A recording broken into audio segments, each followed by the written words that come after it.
नमस्कार विद्यार्थियों, मैं Mahendra fast and last study YouTube पर आपका हार्दिक स्वागत करता हूं। आज हम हिंदू सभ्यता के बारे में पढ़ेंगे। हिंदू सभ्यता या हिंदू संस्कृति है। इस हिंदू संस्कृति के प्रमुख जो स्थल जो बाढ़ के कारण बह गए थे और बाढ़ के कारण नष्ट हुए थे, उन स्थलों को हम आज तो इनके बारे में पढ़ते हैं। तो हड़प्पा सभ्यता है। यह हड़प्पा सभ्यता से हमें सबसे बड़ी इमारत मिली है, जहां पर हमें 12 बड़े बड़े कमरे मिले हैं। उन कमरों के अंदर हमें अन्नागार या अनाज यहाँ से प्राप्त हुआ है। इससे हमें ये पता चलता है कि हड़प्पा सभ्यता के लोग क्या करते थे। इस जो गेहूं है जो है इस प्रकार की हमें खेती के साक्ष्य मिले हैं, तो खेती करते थे। तो 12 जो कक्ष हैं वो उनके अंदर हमें क्या मिले हैं, गेहूं है जो है इनके साक्ष्य हमें मिले हैं, वो प्राप्त हुए हैं। इससे हमें ये ज्ञात होता है, इससे हमें ये पता चलता है कि यहाँ क्या होती थी, इस प्रकार की खेती होती थी। तो जो हड़प्पा सभ्यता है जो कहाँ है वर्तमान समय में, पाकिस्तान है। इस पाकिस्तान में पड़ती है। तो ये पहले अखंड भारत का क्या था, हिस्सा था। तो यहाँ पर हड़प्पा जो सभ्यता है, ये हड़प्पा सभ्यता मोहनजोदड़ो और हड़प्पा और जोंदड़ो, ये तीनों के तीनों स्थल वर्तमान समय में पाकिस्तान में पड़ते हैं। इस बात से हमें ये पता चलता है कि सिंधु सभ्यता के लोग क्या करते थे, मुख्यतः क्या करते थे, इस सभ्यता के लोग क्या करते थे, मुख्यतः गेहूं की खेती करते होंगे, जौ की खेती करते होंगे। इसीलिए तो यहाँ पर अन्नागार मिला है, जो 12 बड़े कमरे मिले हैं, ठीक है। और मिट्टी के अंदर, यानी मिट्टी है, उस मिट्टी की पहले क्या होती थी, ओबरी वगैरह आती थी। तो उस ओबरी के अंदर भी क्या मिले हैं, गेहूं मिले हैं। तो गेहूं के साक्ष्य मिले हैं। यहाँ पर हमें और कब्रिस्तान मिला है।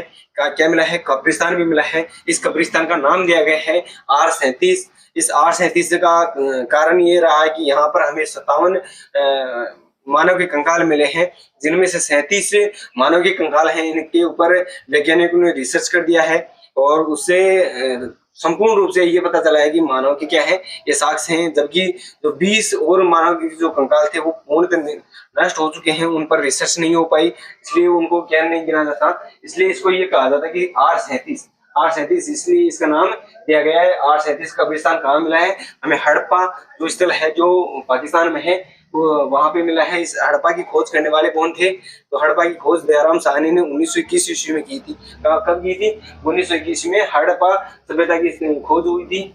यहाँ पर मनुष्य को दफनाने की प्रथा प्रचलित थी, जिससे हमें ये ज्ञात हुआ है कि यहाँ पर कंकाल मिले हैं। तो कंकाल का मतलब दफनाया गया होगा, जला दिया जाता तो हमें कंकाल कहाँ से मिलता। तो यहाँ पर दफनाने की प्रथा प्रचलित थी। तो हड़प्पा जो सभ्यता, हड़प्पा जो स्थल है, यहाँ पर मनुष्य को क्या किया जाता था, दफनाया जाता था, गाड़ दिया जाता था, ठीक है। और मोहनजोदड़ो है, इस मोहनजोदड़ो पर हमें ऐसे कंकाल नहीं मिले, इस कारण वहां जला दिया जाता था। तो मोहनजोदड़ो पे क्या मिलेगा, हमें जलाने के साक्ष्य मिलेंगे। हमें यहाँ एक ऐसी मूर्ति भी मिली है जो स्त्री के गर्भ से एक पौधे है, इस पौधे का उगता हुआ है दिखाया दिया गया है, उगता हुआ दिखाया गया है। यानी एक स्त्री के गर्भ से क्या दिखाया जा रहा है, पेड़ को दिखाया जा रहा है, पौधे को दिखाया जा रहा है।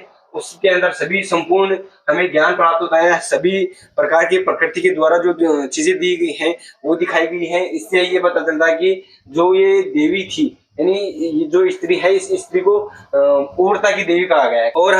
और हमें यहाँ से बटन के आकार के हमें यहाँ पर मोहरें मिली हैं। तो हड़प्पा जो सभ्यता है, यहाँ से क्या मिली है, बटन के आकार की हमें यहाँ से मोहर प्राप्त हुई है। शंख का जो आकार है या शंख का बना एक बेल है, यह हमें मिला है। तो हड़प्पा सभ्यता से इतनी चीजें मिली है। हड़प्पा सभ्यता से हमें क्या मिला है, एक अन्नागार मिला है, जिसमें गेहूं और जौ के साक्ष्य मिले हैं। यानी इससे पता चलता क्या कि यहाँ खेती होती थी गेहूं और जौ की। और क्या मिला है, यहाँ से हमें कब्रिस्तान मिला है।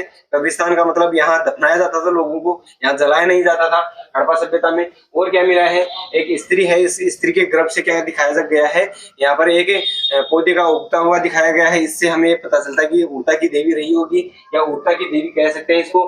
एक हमें बटन के आकार वाली मोहरें मिली है, शंख है, इस शंख के का बना हुआ एक बेल मिला है। अगला जो स्थल है वो है मोहनजोदड़ो। इस मोहनजोदड़ो पाकिस्तान में पड़ता है। 1922 ईस्वी में इसकी खोज राखादास बनर्जी के द्वारा की गई थी। इसका हम मटकू का टीला कह सकते हैं, या मोहनजोदड़ो क्या है, मटकू का टीला कहा जाता है। यहाँ से हमें एक विशाल धनागार मिला है। धनागार का मतलब अधिक संख्या में क्या मिला है, धन मिला है। और क्या मिला है, एक विशाल स्नानागार मिला है। स्नानागार का मतलब हो गया कि जैसे तालाब होता है, एक कुंड होता है, हौद होता है, इसी प्रकार का हमें क्या मिला है, एक स्नानागार मिला है। बड़ा मिला है, बड़ा का मतलब यहाँ विशाल रूप से मिला हुआ है। यानी कि यहाँ क्या करते थे, सामूहिक स्नान किया जाता था, या सामूहिक लोग स्नान करते थे, इसलिए स्नानागार बड़ा था। यहाँ नृत्य के देवता नटराज है उसकी मूर्ति मिली है। नृत्य के देवता यानी नाचने वाले नटराजन की मूर्ति मिली है, यानी शिव जी का ही रूप होता है नटराजन की मूर्ति। तो शिव है, इसे शिव की क्या मिली है, शिव रूप की नटराजन की मूर्ति कहाँ से मिली है, हमें मोहनजोदड़ो से मिली है। पशुपतिनाथ है, इसकी शिव की मूर्ति भी हमें मोहनजोदड़ो से मिली है। पुरोहित राजा है, इसकी मूर्ति भी कहाँ से मिली है, मोहनजोदड़ो वर्तमान समय पाकिस्तान है ये स्थल, वहां से मिली है। नृत्य करते हुई कांसे की मूर्ति मिली है, नृत्य करते हुई एक बालिका है उसकी कांसे की मूर्ति मिली है। किसकी मूर्ति मिली है, कांसे की मूर्ति मिली है। स्वास्तिक जो चिन्ह है वो मिला है, छाते छाबड़ी जानते हैं ना, तो जो स्वास्तिक का चिन्ह है वो कहाँ से मिला है, मोहनजोदड़ो से हमें प्राप्त हुआ है। स्वास्तिक का चिन्ह देख लीजिए कि उस समय के लोग इस चिन्ह की कितनी महत्वता रखते थे। उस समय के लोग नटराजन की मूर्ति जो शिव है इसकी आराधना करते थे, उसको मानते थे, उसकी पूजा करते थे। एक श्रृंगार दान हमें दान मिला है। प्रत्येक घर के आंगन के बाहर एक एक कुएं का साक्ष्य भी मिला है, यानी प्रत्येक घर, हर घर के सामने एक एक कुआं है, कुआं गोल मटोला था ना, तो उस कुएं के साक्ष्य भी हमें कहाँ से मिले हैं, इस मोहनजोदड़ो से मिले हैं। पक्की ईंटों के यहाँ मकान मिले हैं। इससे हमें ये पता चलता है कि यहाँ की जो सभ्यता थी, यहाँ के जो लोग थे वो शहरीकरण, यानी देख लीजिए कि आप उस समय जब मोहनजोदड़ो और हड़प्पा सभ्यता बनी थी उस समय, जबकि ये तो बाढ़ के कारण क्या हो गई थी, नष्ट हो गई थी, जिसके बाद हमने खोजा है 1921-22 के अंदर। 1921 में हड़प्पा को खोजा गया था, किसके द्वारा, दयाराम साहनी के द्वारा। 1922 ईस्वी में राखादास बनर्जी के द्वारा खोजा गया था। तो ये देख लीजिए बाद की खोजी की चीजें हैं, जबकि ये पहले से क्या थी, हमारे देश के अंदर विद्यमान थी। तो ये देखिए कि जो मकान है ये मकान पक्की ईंटों के बने हुए थे। किसके थे, पक्के ईंटों के बने हुए थे, वो भी 4:2:1 में, यानी पहले 4 ईंटें में रखी जाती थी, फिर 2 रखी जाती थी, फिर 1 रखी जाती थी, ऐसे क्या बने हुए मकान बने हुए हैं। इसका मतलब हुआ कि जो ये जो मोहनजोदड़ो सभ्यता है ये शहरी सभ्यता थी, शहर के जैसी थी। इसके साक्ष्य और भी हमें मिलते हैं, क्योंकि नालियां थी, वो नालियां ढकी हुई थी, नालियां लकड़ी है, इस लकड़ी से ढकी हुई थी। तो आज देख लीजिए कि जो शहर है उन शहरों में भी नालियां मिलती हैं, तो नालियां सुदृढ़ीकरण क्या हुआ है, उसी से क्या होता है, पानी जाता है। तो देख लीजिए उस जमाने में मोहनजोदड़ो है, इस मोहनजोदड़ो में भी क्या मिली है, नालियां ढकी हुई मिली है, जैसे आजकल शहरों में होती है वैसी। इससे पता चलता है कि सिंधु लोग है इसकी शहरी सभ्यता के क्या थे, शहरी सभ्यता के थे। सिंधु सभ्यता एक शहरी सभ्यता मानी। सिंधु घाटी सभ्यता है, इस सिंधु घाटी सभ्यता की 2 प्रशासनिक राजधानियां मान सकते हैं। हड़प्पा और मोहनजोदड़ो को दोनों क्या थी, यहाँ के लोग आपस में आते जाते थे, इसलिए इसको मोहनजोदड़ो को जो प्रशासनिक आधार पर हमें 2 या जुड़वा राजधानी कह सकते हैं। इनको जुड़वा राजधानी इसलिए कह सकते हैं कि मोहनजोदड़ो और हड़प्पा के लोग क्या करते थे, आपस में व्यापार करते थे, आपस में आते जाते थे, आपस में इनका सारा कार्य हुआ करता था। इसलिए इसको मोहनजोदड़ो को क्या कह सकते हैं, प्रशासनिक राजधानी कह सकते हैं। अगर बात करें इस जो सिंधु घाटी सभ्यता है, इस पूरी सिंधु घाटी सभ्यता के हम वाणिज्यिक राजधानी की बात करें तो लोथल गुजरात है। जो लोथल गुजरात 1955 ईस्वी में क्या मिली थी, लोथल गुजरात वाली मिली थी। तो ये सबसे नई सभ्यता हमें मिली है, जो सबसे जो नया स्थल मिला है तो वो लोथल ही मिला है। वहाँ एक बंदरगाह मिला है, यानी बंदरगाह से क्या होता था, एक स्थान से दूसरे स्थान पर क्या होता था, सामान आयात होता, निर्यात होता था, आता जाता था। सिंधु घाटी सभ्यता की प्रशासनिक राजधानी तो कौन सी होगी, हड़प्पा और मोहनजोदड़ो, जबकि वाणिज्यिक राजधानी कौन सी होगी, लोथल, क्योंकि लोथल पे बंदरगाह था और बंदरगाह से सामान आता जाता था जहाजों के माध्यम से। तो यहाँ से क्या होता था, जहाजों के माध्यम से आता जाता था। इसी प्रकार आप बात करें कि हमें भारत की, तो भारत की जो वर्तमान समय की जो राजधानी है तो वो नई दिल्ली है। हम वाणिज्यिक राजधानी की बात करें तो वो मुंबई है। और हम बात करें कि सांस्कृतिक तो वाराणसी है, यानी वाराणसी के अंदर क्या है, बहुत सारे मंदिर हैं, तो मंदिरों में लोग ऑटोमेटिक जाते आते रहते हैं। तो वाणिज्यिक सांस्कृतिक राजधानी होगी, वहाँ हम अपनी संस्कृति को देखते हैं, संस्कृति को निहारते हैं और संस्कृति के बारे में जानने की कोशिश आज करते नहीं है, लेकिन वहाँ लोग क्या होते हैं, ऑटोमेटिक आते जाते रहते हैं। सांस्कृतिक राजधानी हमारी कौन सी है, वाराणसी है। विरासत में मिली ही जो राजधानी है वो कोलकाता थी। इस मोहनजोदड़ो की लिपि हमें कैसी प्राप्त होती है, तो लिपि यहाँ भावात्मक लिपि थी।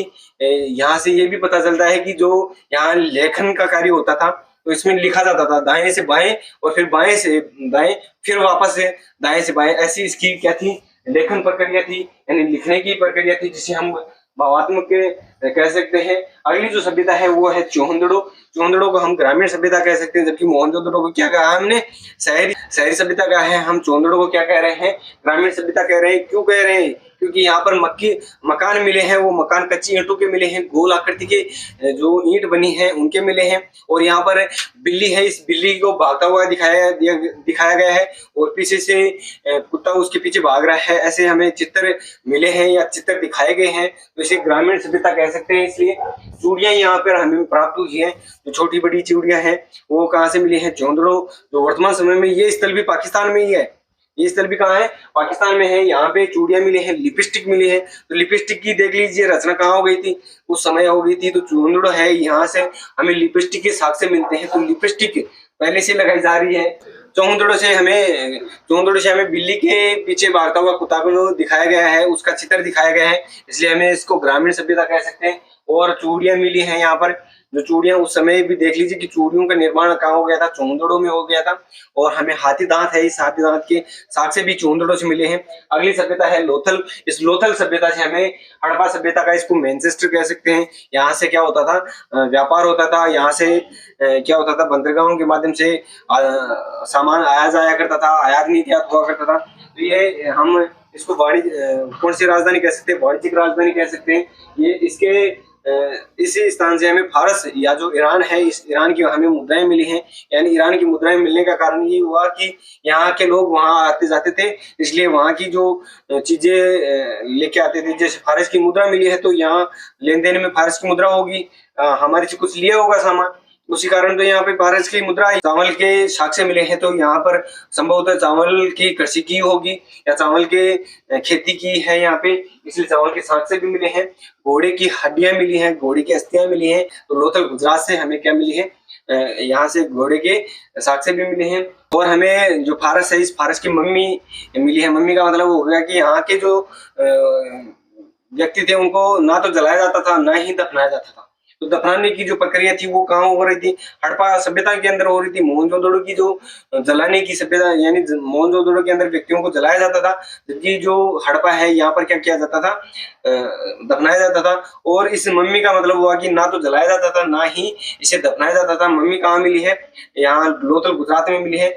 मम्मी का मतलब हुआ कि इस मनुष्य के जो शरीर है मरने के बाद उसके ऊपर लेप किया जाता था। लेप करने के बाद एक लकड़ी का बॉक्स होता था, उस लकड़ी के बॉक्स में क्या होता है, उसमें सुरक्षित कर दिया जाता है, जिससे कि वो शरीर गले नहीं, सड़े नहीं, उसमें बदबू नहीं आए, उसको लंबे समय तक रखा जा सके। ऐसी यहाँ से क्या मिली है, हमें मम्मी की क्या मिली है, मम्मी मिली है। ठीक है, तो कहाँ मिली है, लोथल गुजरात से मिली है। तो ये चीजें कहाँ से मिली है, यहाँ से मिली है। हम एक क्वेश्चन करते हैं आपसे, अगर हमसे ये पूछा जाए कि जो सिंधु घाटी सभ्यता थी या जो सिंधु घाटी सभ्यता के प्रमुख जो स्थल हैं, उन स्थलों के ऊपर हमें किस प्रकार की मुद्रा का संचलन देखने को मिला है, या किस प्रकार की मुद्रा यहाँ चलती थी, क्या लेन देन में मुद्रा प्रचलित थी, इसके बारे में अगर पूछा जाए तो हमें बताना होगा कि जो वस्तु है, इस वस्तु के बदले वस्तु दी जा सकती थी, ली जा सकती थी। जैसे है मेरे पास क्या है, बाजरा है। उस समय के व्यक्तियों के पास क्या होता था, बाजरा होता था, गेहूं होता था, उसके बदले में कोई दूसरी वस्तु ले लेते थे आसपास के लोगों से। तो ऐसी हमारी सभ्यता है, ऐसी हमारी संस्कृति है, हमारा कल्चर है। इस कल्चर को हम आज बदलता स्वरूप देख रहे हैं। इस बदलते स्वरूप को वापस उसी स्वरूप में लाने के लिए देख लीजिए, ये पुराने जो गड़े मुर्दे हैं, ये गड़े मुर्दे में वापस उखाड़ रहा हूँ कि जो हड़प्पा सभ्यता है, मोहनजोदड़ो है, ये स्थल है तो संपूर्ण रूप से बाढ़ के कारण नष्ट हो चुके थे। फिर भी ये वापस हम जब खोजे इनको 1921 ईस्वी के अंदर हड़प्पा को खोजा दयाराम साहनी के द्वारा। मोहनजोदड़ो है, इस मोहनजोदड़ो को 1922 में राखादास बनर्जी के द्वारा खोजा गया। तो वहां से हमें ये चीजें हमें संकेत दे रहे हैं कि जो प्राचीन भारत का हिंदू था, प्राचीन भारत के लोग थे, वो कैसे मिलजुल कर रहते थे, कैसे समाज में रहते थे। तो समाज की बातें हमें ये चीजें सिखा रही हैं। हमें इनकी ओर देखना चाहिए, हमें इनकी ओर झांकना चाहिए, हमें इनसे अच्छे से सीख ले सकते हैं। हमारा जो इतिहास है वो इतिहास अच्छे से बता रहा है कि ये मोहनजोदड़ो था, ये हड़प्पा था, चोहंदड़ा था। जो वर्तमान समय में जो स्थल है, ये स्थल पूरी की पूरी लगभग जो स्थल है ये क्या कहाँ पड़ रहे हैं, पाकिस्तान में पड़ रहे हैं। लेकिन फिर भी हमें ये सभ्यता दिखा रहे हैं, सभ्यता समझा रहे हैं कि ये ग्रामीण सभ्यता थी, ये शहरी सभ्यता थी। यहाँ बंदरगाह हुआ करता था, यहाँ से आयात निर्यात हुआ करता था, ऐसे लोग रहते थे, समूह में लोग रहते थे, अच्छे से रहते थे। तो ये चीजें हमें यहाँ से मिल रही हैं, फिर भी हम पता नहीं कौन सी संस्कृति के पीछे भाग रहे हैं। तो हमें ये संस्कृति अपनानी चाहिए, इस संस्कृति के पीछे भागना चाहिए। ये हमारे हिंदुओं की संस्कृति या सनातन धर्म की सभ्यताएं हैं। तो इन सभ्यता स्थलों के बारे में आपको अच्छे से ज्ञान हुआ होगा कि ये जो सभ्यता है, ये सभ्यताएं एकदम बाढ़ के कारण नष्ट हो चुकी थी, उनको वापस खोजा गया है और ये बहुत पुराने समय की हैं, जिनसे भी हमें ये चीजें प्राप्त हो रही हैं। और ये चीजें देख लीजिए आप, मटकों का टीला, विशाल धनागार, स्नानागार, बड़े बड़े स्नानागार, इनसे ये पता चलता है कि लोग समूह में नहाते थे, एक जगह रहते थे। और भी सिंधु घाटी सभ्यता के प्रमुख स्थल हैं जो हम राजस्थान की हिस्ट्री के साथ, कालीबंगा है, इसको पढ़ेंगे, और भी कोई स्थल होगा उनके बारे में पढ़ेंगे। तो ये मुख्य रूप से जो इंडियन हिस्ट्री में आते हैं उन्हीं स्थलों की मैंने बात की है। तो ये मोटे मोटे रूप से हैं, मोटे मोटे रूप से मैंने पढ़ा है। कम समय में आपको अधिक चीजें दे देता हूं, तो कृपया आप चैनल को सब्सक्राइब कीजिए, लाइक कीजिए, कमेंट कीजिए। धन्यवाद। जय हिंद, जय भारत।